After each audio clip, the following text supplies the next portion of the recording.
Now, is there anything some people won't do to win? It's foul play.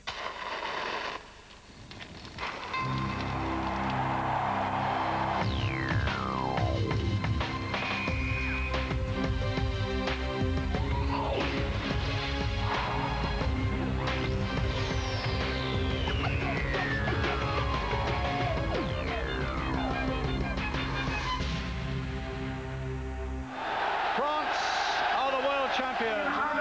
Is the winner. And he might finish it off. Oh, it's a wonderful goal! There are golden moments in every sport when athletes perform outstanding feats to win medals and trophies.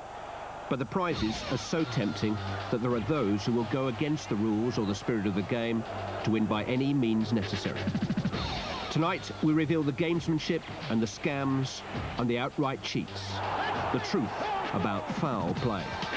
It was the biggest shock I'd ever had. I'd seen tactics, but they try and hurt you.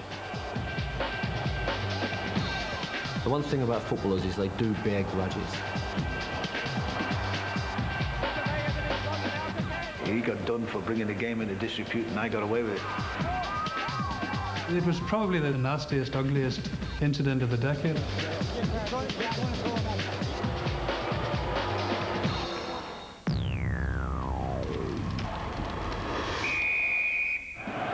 It's a red card for Blanc. Every sport, every game has its own code of conduct, regulations the players have to stay within.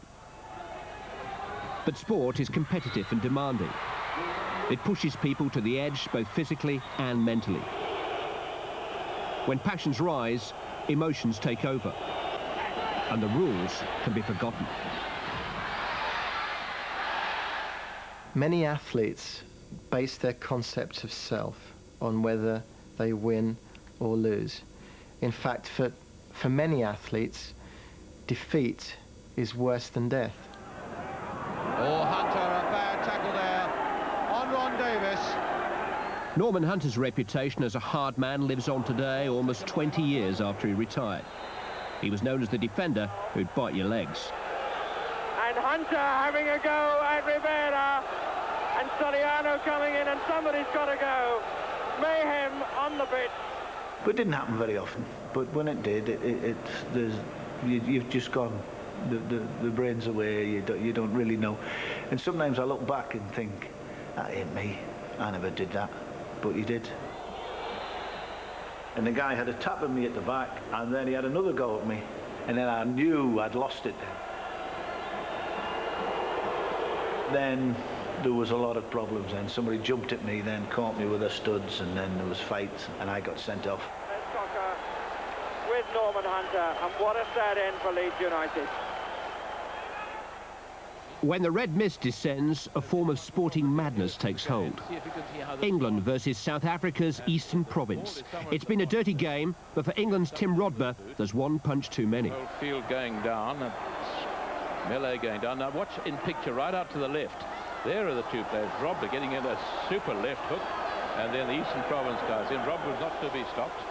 When people are in control, when they're able to determine their actions, you don't see it, but then suddenly the heart takes over, the adrenaline takes over, and when people lose control, that's when you see these acts of violence. A badly aimed ball, and it's too much for the Durham Bulls batter.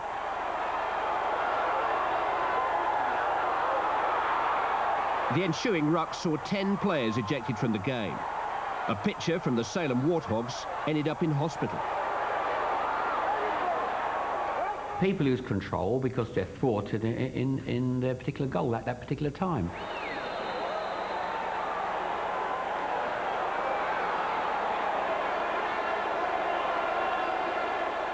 They spontaneously erupt. The energy force goes in a different direction to what it's meant to. Watch the two cyclists at the top of the picture. Following a simple collision in the Tour of Spain in 1995, these two riders lost control. They were immediately suspended and fined heavily. Even players from the same team have been known to turn against each other. A vital European Champions League match between Blackburn Rovers and Spartak Moscow. The tie slipping away from Blackburn. And the keeper coming forward again, and a lovely little return ball, and Mamiedo A brilliant third goal for Spartak Moscow, and Blackburn absolutely torn apart again there. That season they played in Europe, they weren't good enough. They weren't really up to the challenge of playing in the Premier European competition, and it was just a gradual increase of frustration. There were some verbals, and that was followed by the exchange of blows. Foul given out against Eleni Chep, and a punch shot between the two Blackburn players, Batty and Lasso. That is astonishing. It obviously followed that incident when they collided with each other, going for the same ball, and words were obviously spoken. If somebody tries to thwart them in some way or other, spontaneously, sometimes that they take destructive action, both to the other person and themselves. Loss of control can happen at all levels of the game. This time it's the South London Amateur Cup final. A last-minute goal is the spark that lights the flame.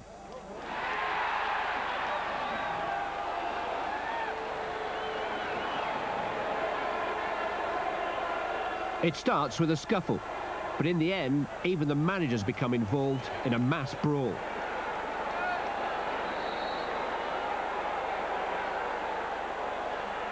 Some players have come to recognise the dangers of losing control.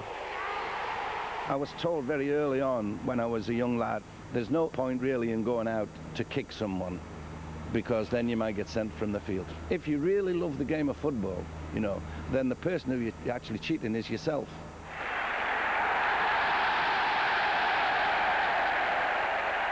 Bobby Charlton didn't need telling twice. He made it to the very top. A World Cup triumph. Proof that the good guys do win sometimes. But in sport, a lot of the bad boys succeed too. Looks for Cantona, yes! For some, inspiration goes hand in hand with aggravation. The two feed off each other. Cantona's in there too, and it might be Cantona! 2-0! Eric Cantona was the most influential player of the 90s, guiding first Leeds and then Manchester United to the Championship. But with the talent came the tantrums. With the skill came the skullduggery.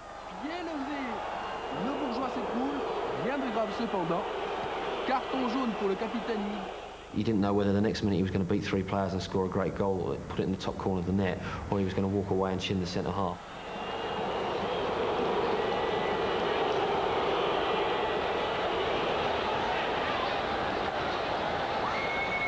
I feel really sorry for Eric Cantona that he never really played in a World Cup, and he was never seen at the top competition in the world. But he had this problem with authority. When he felt that he wasn't being protected, you know, then he exploded. But that was his makeup. You know, he was a volatile character. Look at this. Bruno wants to take the law into his own hands, and quite sensibly Lentini and Cravero restraining him. In sport, professionals are required to show discipline and self-control. To stay out of trouble, to stay on the field, whatever the provocation. Here's Voller. Frank Rijkaard fouls Rudy Fuller. Bad enough. But then, unforgivably, he spits at the German. He used to spit in your face sometimes, and that's very hard to accept that, you know. To turn the other cheek when somebody spits in your face is, it's not on. There's Bremer's free kick. And Van Broekelen there getting just ahead of Rudy Voller. And a little bit of the needle now creeping into this game. Voller and Rijkaard having words there in that goal mouth. After another incident, Rijkaard continues to provoke Fuller. And a red card! A red card for Rudy Voller! That's unbelievable! And Rijkaard as well. But Rijkaard isn't finished yet. He spits at him again.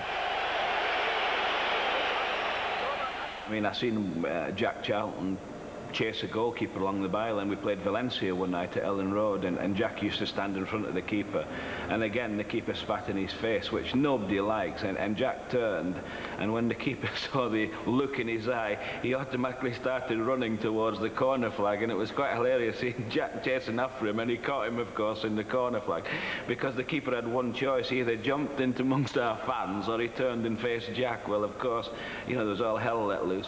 Eliaskov beat Roberts in the air. Now Cruyff. Thomas away. We played Feyenoord. They had the great Johan Cruyff playing from Ruud Gullit played. And, you know, when you used to run down the tunnel, they used to spit at you. We had it at Barcelona. They would pull your hair at corners. pull your, skin, do anything to upset you. If you went down in the penalty area from a corner and they pretended to pick you up, but as they're picking you up, they're digging their nails in the end. And I reacted once to a goalkeeper who did that. He looked as if he was helping me up, but he was actually digging his nails into my back, and I sort of swung at him, and I got booked for it. One of the most lethal weapons on a football field is a player's elbow.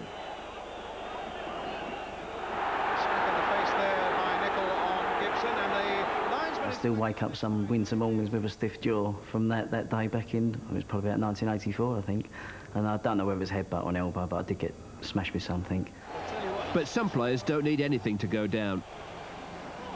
Diving. It's a fact of life in the modern game. It was the scourge of the last World Cup finals. But it's been going on for years. Best. And Francis Lee is going to be booked for that.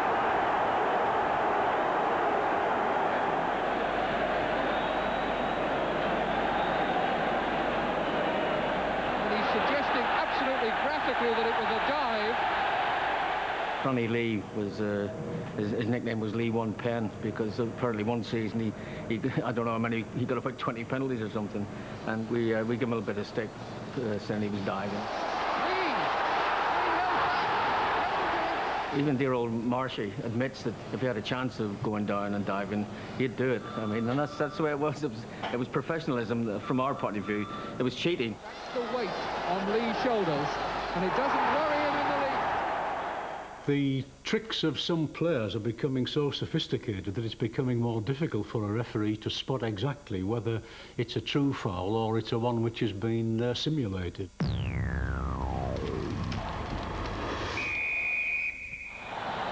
There is a grey area between foul play and fair play. And it's here that the more cunning athlete can test, push, use, even bend the rules without ever quite breaking them. I described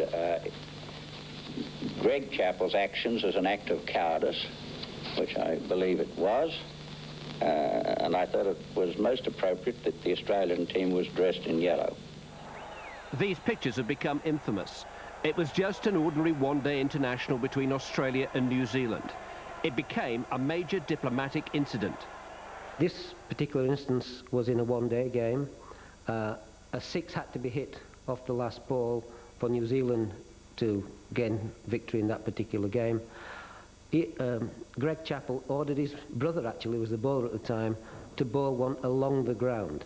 He informed the umpires, because if he hadn't informed the umpires of the change of style, it would have been called a no ball. So he did things according to the book. Looks to me as if they're going to bowl underarm off the last ball. The umpires have been told, the batsmen have been told, and this is possibly a little bit disappointing. And that's a disappointing finish. Greg Chappell is a very highly respected batsman and selector for Australia and cricket administrator. And a working commentator. He has never really been forgiven by everybody for that complete brainstorm.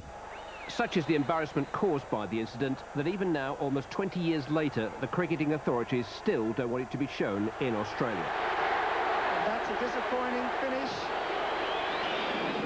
More underhand tactics.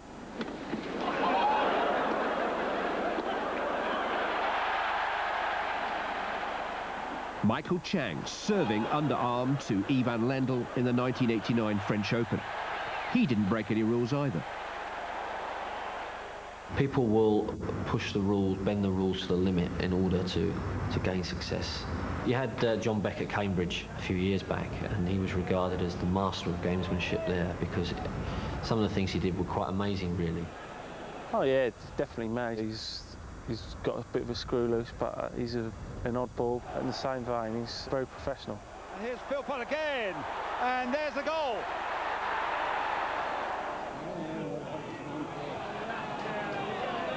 They'd flood the pitch. They'd let the grass grow long in the corners so that Cambridge could hit long balls over. They give towels to the ball boys. On a wet night, you get these ball boys to sort of dry the balls off before they were given to the players who then held the ball into the box. The visiting team weren't treated the same. There were stories of removing the light bulbs from the opposition dressing room, turning the heating up when it was warm, leaving the heating off when it was cold. Up goes Chappell on the Heathcote. Good one. If we'd scored a goal, he'd nominate someone before the game. That person went down and pretend to be injured, whether he was injured or not. Just sort of like kill the game, really. He'd try anything to get the result without but bordering on the line of cheating. John Beck's career is currently in limbo after he was fired from his last club, Lincoln, for breaches of club discipline. The 1984 European Cup final, Liverpool facing Roma in Rome. The world's premier club match had come down to a penalty shootout. Bruce Grobbelaar was the Liverpool goalkeeper. Joe Fagan came up to me and he said, put his arm around me, he said, listen, don't worry about it, you've done your job. If they cannot score from 12 yards, then, you know, they can't be that good. And as I took 2 steps away, he just shouted to me, but make sure you try and put them off. And that stuck in my head. He can be a hero. And the very last penalty was a chap called Graziani. And he picked up the ball, looked at me, kissed the ball, and put it down. And I thought, he's asking someone to help him here. So I gave him the spaghetti legs. Now, will it be 3-3? Grobbelaar, antics on the line. It helped teams to have a hard reputation. We saw the Leeds team in the 70s who were frightening. Sometimes they beat teams before they got out on the pitch. Leeds had a bad reputation. Everybody said that they used the rules to the letter of the law, you know, and they sailed very close to the wind. There's no doubt that the Leeds United team of the early 70s was a great team. Jones, and Jones is winning it. Beautiful goal by Mick Jones. They were a match for anybody, but they did like a drop of the hard stuff. Indeed by Sprigg, and Sprigg has pulled through. Clearly a punch. Now what's Mr. Burns going to do now? As soon as a Leeds man gets in trouble at the back, there are so many there. And of course, they had Norman Hunter. Given against Hunter. I was told to go and win the ball and give it to those who could play. And ball taken by Hunter. And the referee is feeling for the book. And it looks as though Hunter, warned once, is now going to have his name in the book. I got all this reputation about being a hard man and all that, but I could only play the game in a certain way. I'm terrible in friendlies because I loved the hustle and the bustle and the league programme and me up against you and whoever I was playing against, because I played against some great forwards and I had to be up for it every game, and that was my game. I could psych myself up, and my job as it was then was to win the ball, and I was good at that. And if I could win it, whichever means were at my disposal, I would do it. But not really. Kenny Burns was another of the game's hard men, an aggressive Scot who knew exactly what he'd been hired to do. Kenny Burns' boot, in fact, but it's a free kick nonetheless. It was a job of work, and I had to do it. If we kept a clean sheet, we've got a chance of winning. I've got a chance of getting more money. I've got a chance of winning medals, and I'll do what I can. If I have to bend the rules a little bit in my favour, I'll do that. Brian Clough's Nottingham Forest were winners at home and abroad. Kenny Burns was the man detailed to make sure that the opposition's star player did nothing to come between Nottingham Forest and their silverware. The boss would point to number 8, like Trevor Francis. Trevor never used to like wearing shin pads. They made his legs look bulky. And you know, he used to point to me, no pads. You know, in other words, you know, give him a good kick on them, because they don't like a kick on the pads. You know, they start limping, they're not coming into a tackle. It's just that when Trevor went past, she's a problem. He was a bit fast to catch. And now Gibson. Oh, all the way for Gibson, and a great goal! But it didn't take the forwards long to work out how to get their own back. I could run pretty fast then, and there's ways and means of slowing players like myself down. We was educated into tackling with the studs showing, not going over the top of the ball, studs up, onto the ball, and if someone was going to catch you, then at least you were protecting yourself slightly. Well, he's battled in every sense of the word, some of it beyond the rule book, but that's right inside the rule book. I tell you what, that is a leg breaker, that is a red card. Some tackles threaten the very livelihood of players. Careers have been ended by over-the-top challenges. Serious repercussions for Dennis Irwin. The authorities have had to act, first by tougher refereeing, and in extreme cases, criminal prosecution. Scott McMillan, caught in the act of smashing his opponent's jaw and cheekbone. He got a 9-month jail sentence. Foul play is not always limited to those on the pitch. The excitement, pressure and frustration of top-level sport is felt by players, coaches and fans alike. A junior football game in America. 8-year-old schoolboys dreaming of playing in a Super Bowl one day. One of them, Sean Valdez, is poised to score a touchdown, but the opposition coach has come up with a revolutionary new tactic to stop him. The coach decides to tackle Sean himself. A grown man barging over an 8-year-old boy, all in the name of sport.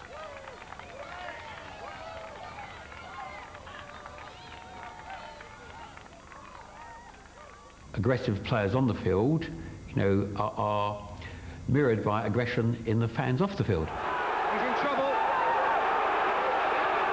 Major Morgan could stop this here. Tony Wilson was taking a beating when a spectator got involved. It was Tony's mum, Mina, upset at the sight of her son losing. Well. Tony's opponent, Steve McCarthy, required 3 stitches to the back of his head as a result of Mina's attack. He refused to box on. Well, I'm amazed. Worse still, Tony was then awarded the bout.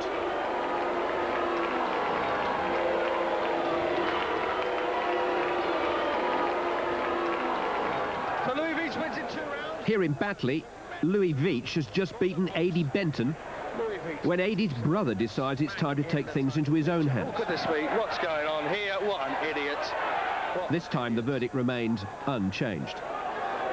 What a complete idiot. Stop this in the ring. Hold on. Can you all, everybody keep calm, please. Can we stop this in the ring? Normally you're focused, all your mental energies and your physical energies are focused on a particular goal in hand in the sport, and something disrupts that. Either attention of a referee or a fan or one of the opposing players, and you respond to that stimulus in maybe a destructive way. Wrestling referee Bob West was knocked unconscious. His 17-year-old assailant got 30 days in jail.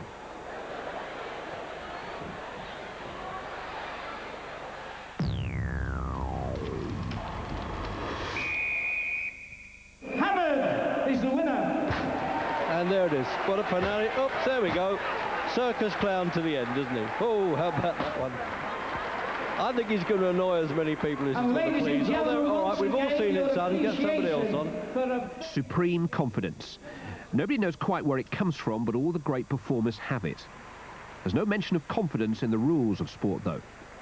An individual who is high in self-confidence can use psych-out strategies to great effect. As soon as you break the consistency in somebody's game, then you have broken them. One simple tactic is back-chat, verbals. We used to wind him up, tell him he had 2 left feet, and if he didn't watch it, we'd kick him over the stand, and at the end of it, he would be so wound up in trying to beat us and punch us that he would take his mind off the game. I think when you're playing that everyone tries to outdo each other with the old chat, and that's what happened, you know. They'd come up to your ear and say a few words, and then you do the same back to them. It was chat. I suppose we were all involved in it. I mean, I might be bowling and a batsman get an edge through the slips to the boundary, and I might say something like, you know, you've got more edges than a broken piss pot, or something like that.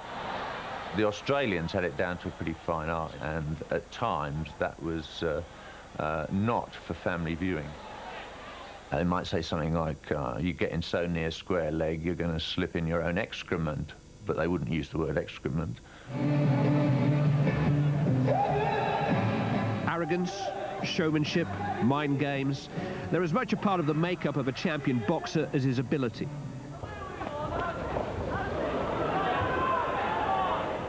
Prince Nassim Hamed has the lot.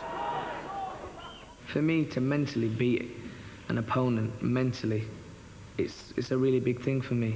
If I beat a man mentally, then it's going to be a lot easier beating him physically, you know. I prefer to get in the ring and you can call them mind games or whatever. It's mentally being stronger than your opponent. I've never ever come across nobody when I fought that's had the stronger mind than me. He's only a young kid, and another nice little punch. He's switching to orthodox, good right hand. I think, like Ali, about 20, 30 years ago, Naz has mastered the art to the point where his opponents either question their right to be in the ring with him, or else are so angry and infuriated by what he's been doing and saying that they neglect their tactics and strategy and fight a silly fight. And you just watch what he'll do there if he stops his follower in the second round, which is a good result. 1, 2, 3. When you're talking about talking to him at the same time as punching him, there was once in the Robinson fight where I remember Steve saying before the fight, I'm stronger than him, and he's the strongest featherweight in the world and stuff like that. And so at the same time as punching him, I was saying to him, at the same time as me boxing him, definitely I was saying to him, I thought you were stronger than me.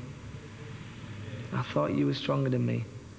I mean, you're supposed to be more experienced, and, you know, this is easy. This is easy, Steve. You got to work a lot harder than this. Do you know what I mean? And I was punishing him at the same time because of the stuff he said before the fight. Whatever Steve brought to the ring was steadily eroded throughout the fight by the taunts and the humiliation that Hamed kept heaping on him. Once you beat a man in the mind, you beat him. Trust me. Montreal, 1980, one of the fights of the century.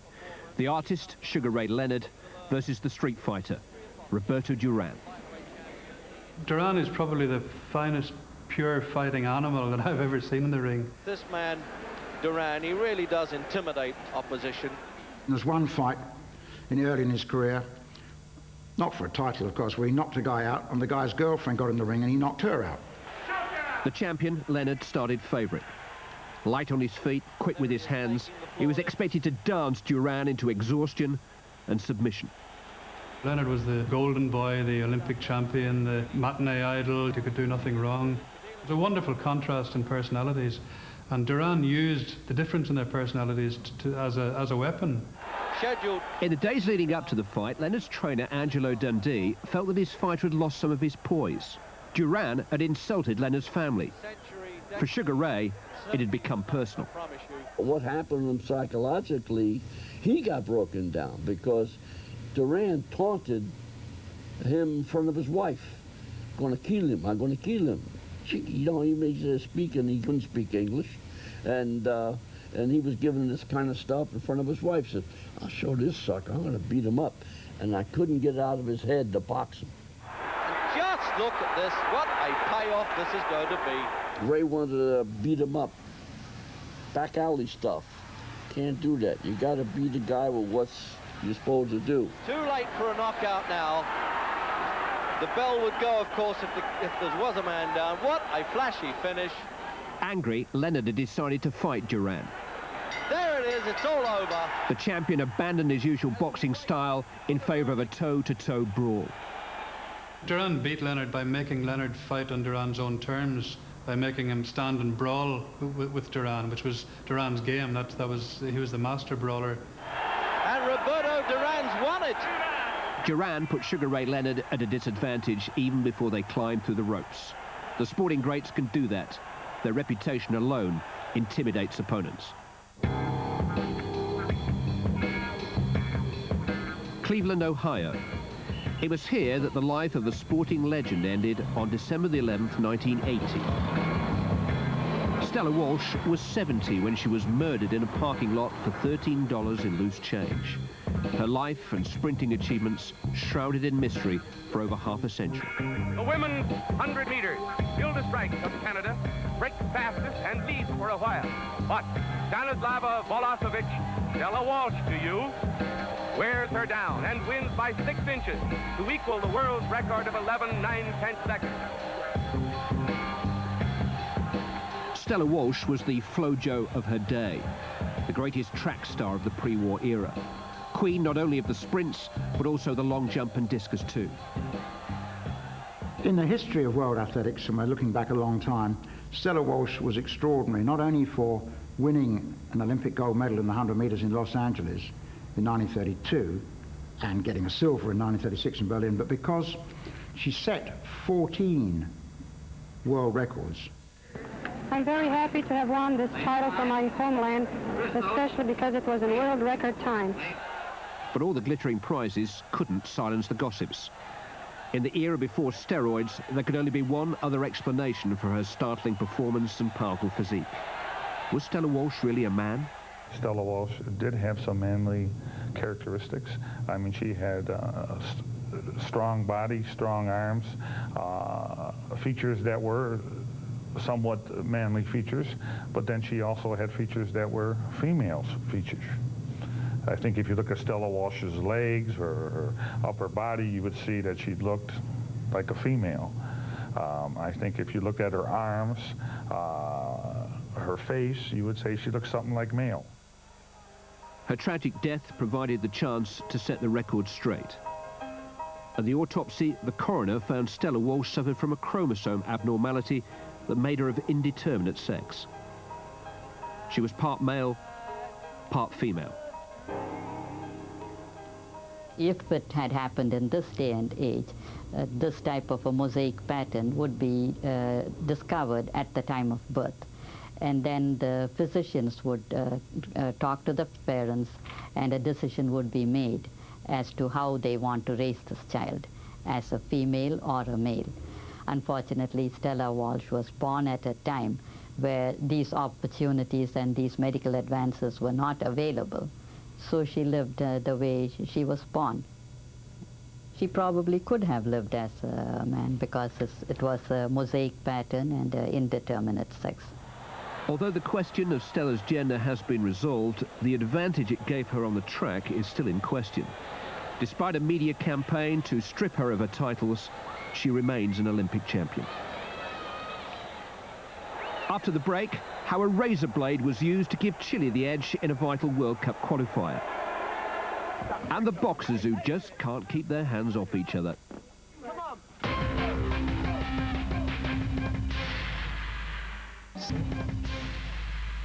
It's the first time I've ever seen anything like it in my life. It's completely different than anything I've ever been used to or ever seen.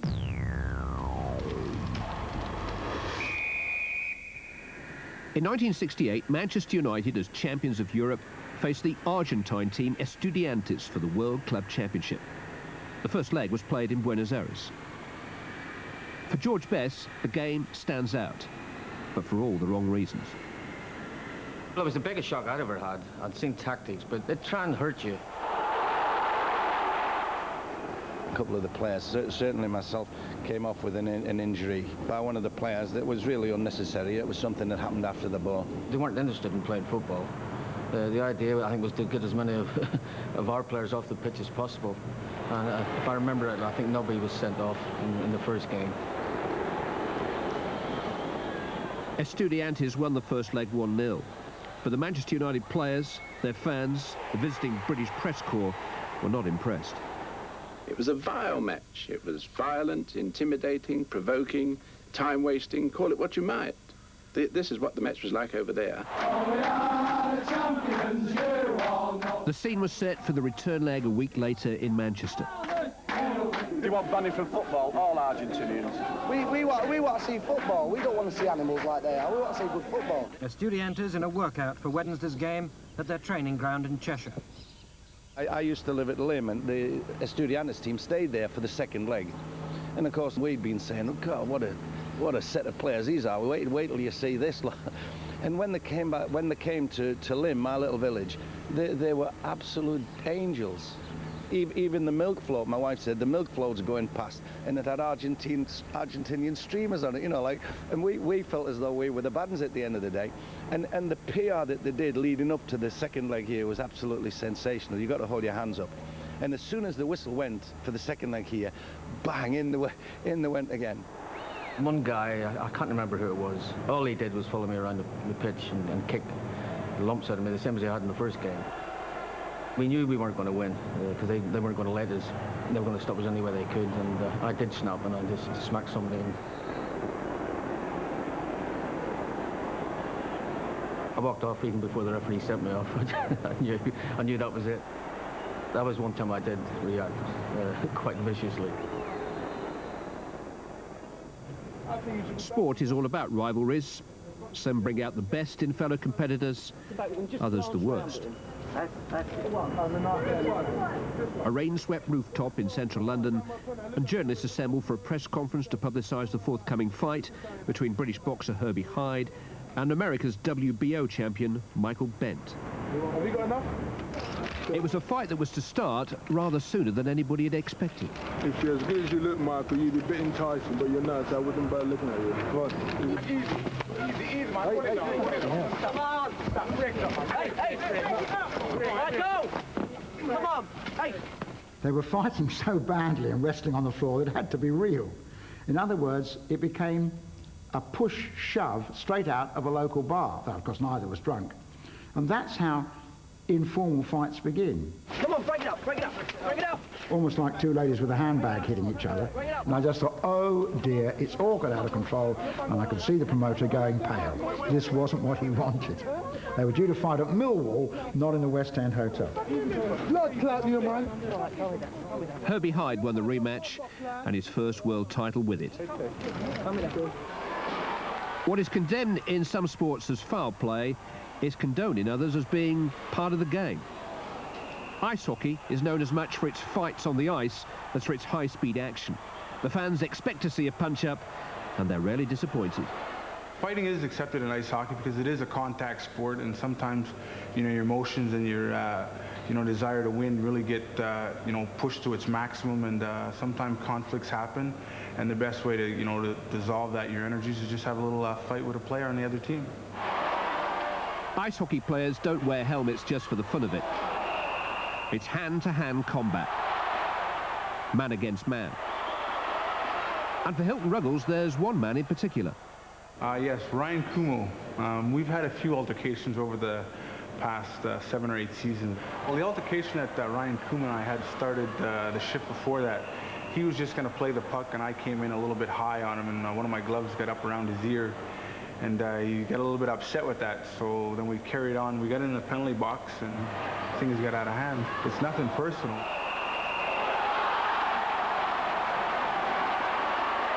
The one thing about footballers is they do bear grudges. You know, if somebody's fouled them, if somebody, sometimes it's just a case of having a good game against them, or if somebody said something in the newspaper that upsets them, they remember the next time they meet that player.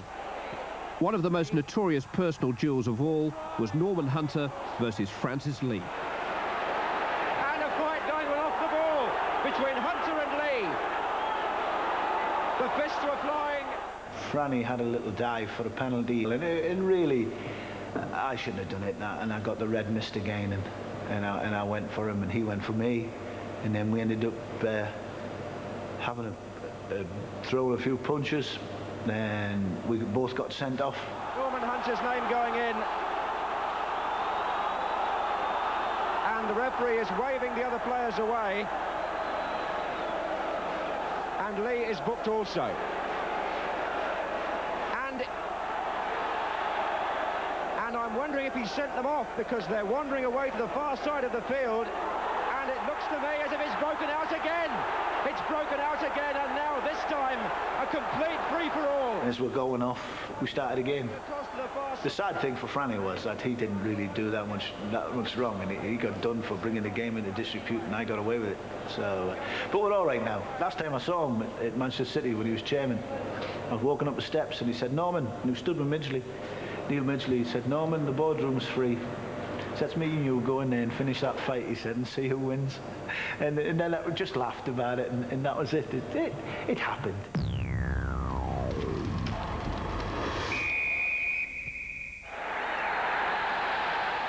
Winning, it seems, is everything.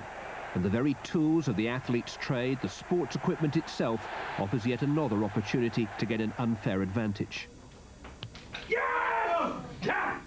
Why, even the flick-to-kick skills of table football have been tainted by controversy.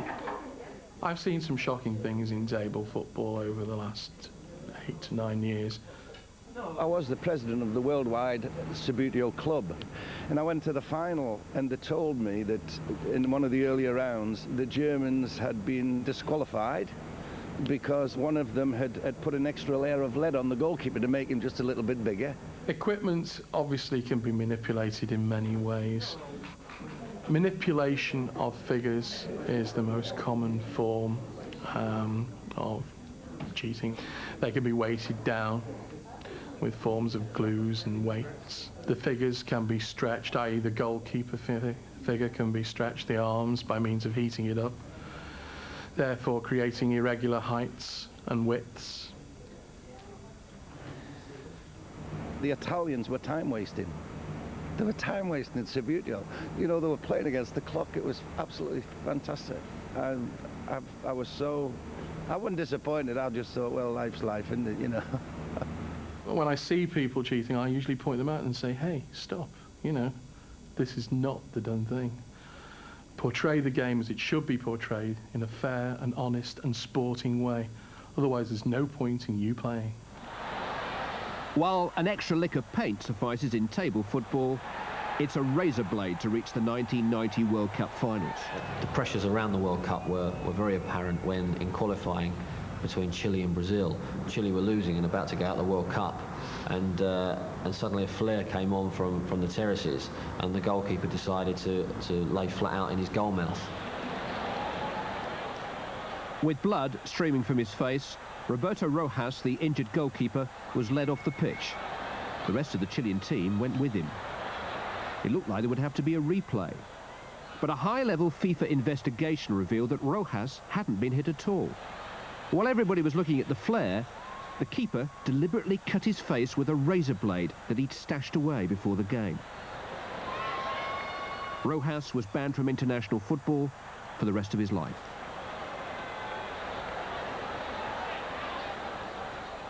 At the 1976 Olympic Games in Montreal, an aging Russian pentathlete, Boris Onyshenko, knew that it was his last chance to win gold. The incident involving Boris Onyshenko in the fencing part of the modern pentathlon was the most clear-cut and overwhelming example of cheating that I can remember from 40 years of covering the Olympics. It was Britain's Jim Fox who had his suspicions about Onyshenko. In fencing, each successful hit is indicated by a light. The Russian's light seemed to be coming on without him actually touching his opponent. He was fencing Adrian Parker to start with, and the fence went on, and he appeared to be short, and the light went on. So Adrian complained, and we tested the normal things to test the bell guard to see if it was ringing on there or ringing on the blade, and it wasn't, so we had to accept it. I fenced him next.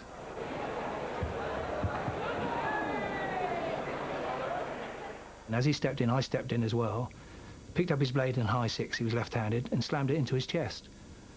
Now, there was no doubt about the hit at all, but the light came on against me. So I grabbed hold of his sword, and the president said, no, look, let go, Jimmy, you've got to let him get on with this bout. I said, no, there's something wrong with his sword.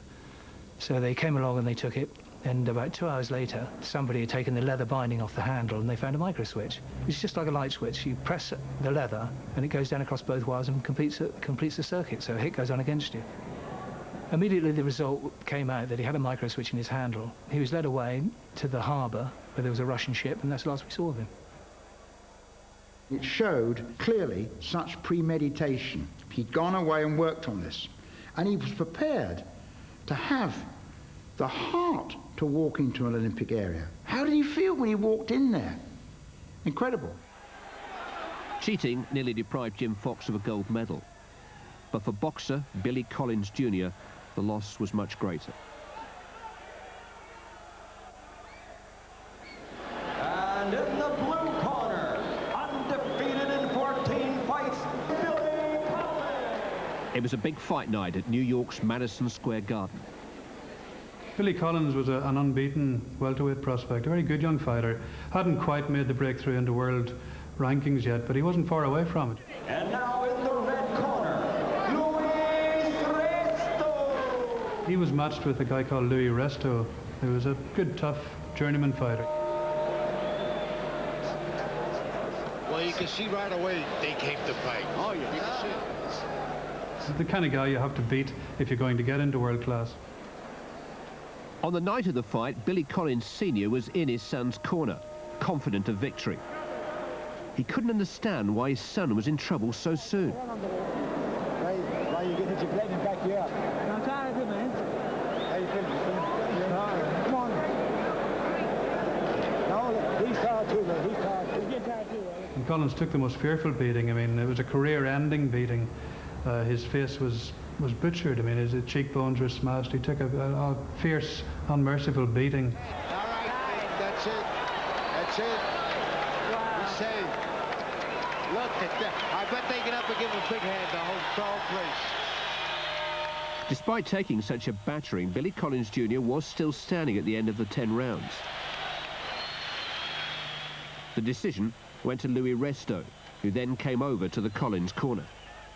He come to the corner, and I don't know why I did it.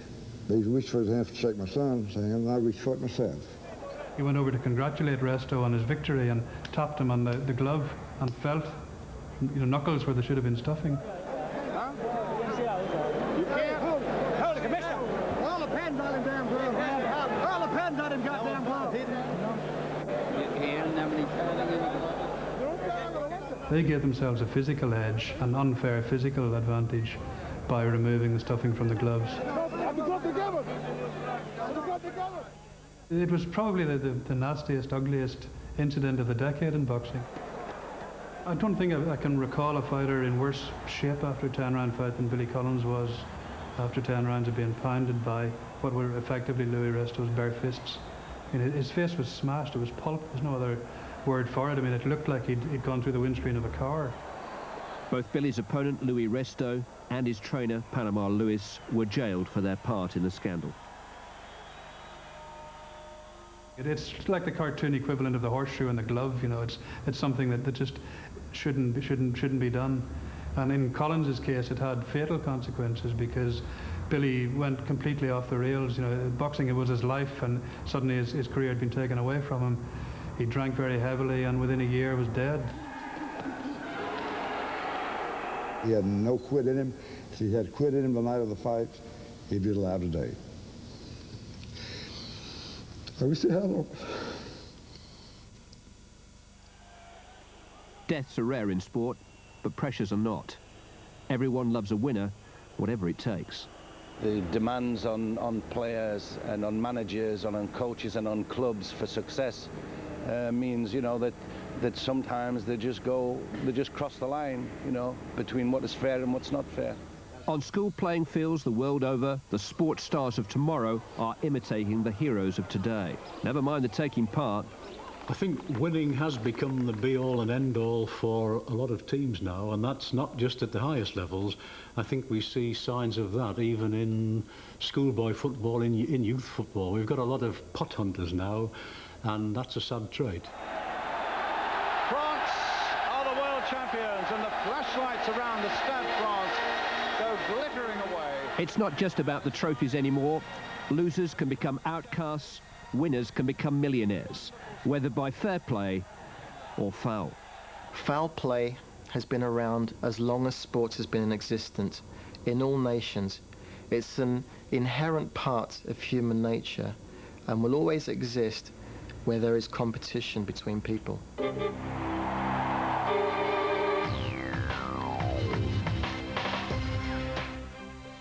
Next to Anglia, dreaming of a right Christmas with Ian Wright and guests, including Robson Green, Meatloaf, and the Lighthouse Family.